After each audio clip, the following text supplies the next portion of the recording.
The name echoed through the world, a whisper of fear and anger. Osama Bin Laden. For a decade he was a ghost, a phantom haunting the world from the shadows. The mastermind behind the 9/11 attacks, he vanished into thin air. The world hunted him relentlessly, driven by a thirst for justice. Intelligence agencies pieced together fragments of information, chasing shadows. The rugged mountains of Afghanistan and Pakistan became synonymous with his name. The world waited, holding its breath, for the day the shadow would be lifted. The story of his capture is one of intrigue, bravery, and controversy. It's a tale that unfolds in the dead of night, in a quiet town in Pakistan. This is the story of the hunt for Osama bin Laden and the raid that finally brought him down. The Hindu Kush Mountains, a jagged scar across the face of Afghanistan and Pakistan, became synonymous with Osama bin Laden's name. These towering peaks, shrouded in mist and legend, provided the perfect refuge for the world's most wanted man. The Tora Bora cave complex, a labyrinth of tunnels and bunkers carved into the mountainside, was believed to be his sanctuary in the early days after 9/11. Across the border, in the tribal areas of Pakistan, a different kind of wilderness offered protection. Here, ancient codes of loyalty and a deep mistrust of outsiders created a safe haven for Al-Qaeda operatives. The rugged terrain, with its winding valleys and remote villages, made it nearly impossible to track his movements. Intelligence pointed to bin Laden moving from village to village, sheltered by tribal leaders sympathetic to his cause. His movements were shrouded in secrecy, his communications limited, his presence felt more than seen. But the world never stopped watching, never stopped listening, hoping for a clue, a whisper, anything that would lead them to their target. The trail eventually led to a nondescript town called Abbottabad, a quiet place in the shadow of Pakistan's military academy. Here, in a high-walled compound, lived a man who called himself Arshad Khan. But behind the facade of normalcy, something sinister lurked. The compound itself was an enigma, a fortress of secrecy in the heart of a bustling town. Its walls, 3 times higher than those of neighboring houses, were topped with barbed wire. There were no phones, no internet, and very little contact with the outside world. The residents burned their trash rather than putting it out for collection, a strange habit that aroused suspicion. The compound's unusual features, coupled with the movements of its occupants, raised red flags within the intelligence community. Could this be the sanctuary of the world's most wanted man, hiding in plain sight, just a stone's throw from Pakistan's equivalent of West Point? The more they watched, the more convinced they became. This was no ordinary house. It was a prison of bin Laden's own making.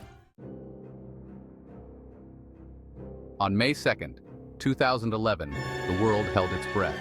Under the cover of darkness, a team of U.S. Navy SEALs from the elite SEAL Team 6 prepared for a daring raid, their mission to capture or kill Osama bin Laden. The operation, codenamed Operation Neptune Spear, was fraught with risk. The compound was located deep within Pakistani territory, raising the stakes of a potential international incident. The SEALs, under the command of Lieutenant Commander Edward Matt Bissonette, descended upon the compound in stealth helicopters. A firefight erupted as the SEALs breached the compound's walls, moving swiftly through the building room by room. They encountered resistance from bin Laden's guards, but the SEALs, highly trained and equipped with advanced weaponry, prevailed. On the 3rd floor they found their target. Bin Laden, unarmed, was shot and killed. The raid lasted a mere 40 minutes, but its impact would reverberate around the world for years to come. After a decade of searching, the world's most wanted man was gone. The news of bin Laden's death sent shockwaves across the globe. Images of the Abbottabad compound were broadcast around the world. The United States erupted in celebration.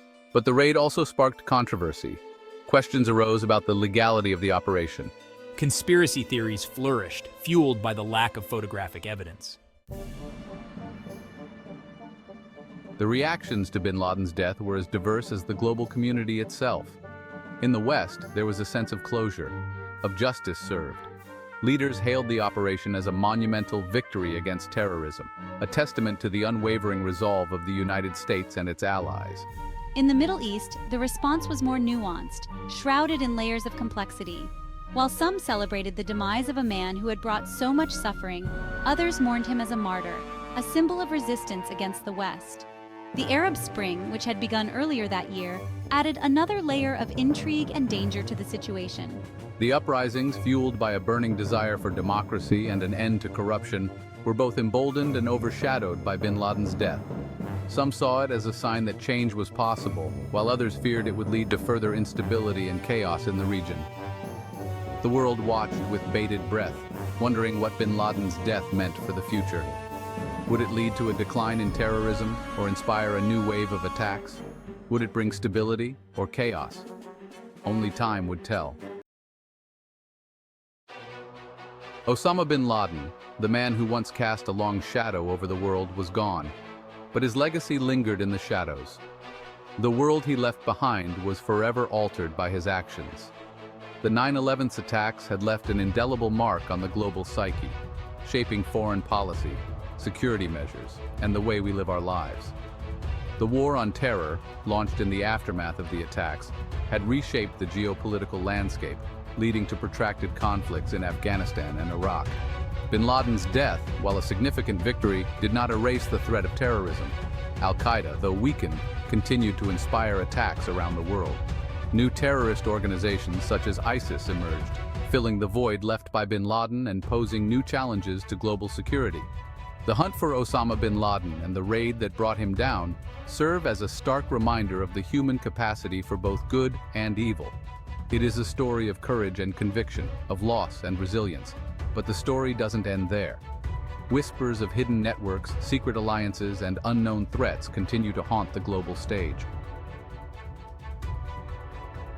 What lies beneath the surface? The answers remain elusive, shrouded in mystery and tension. The legacy of Osama bin Laden is far from over.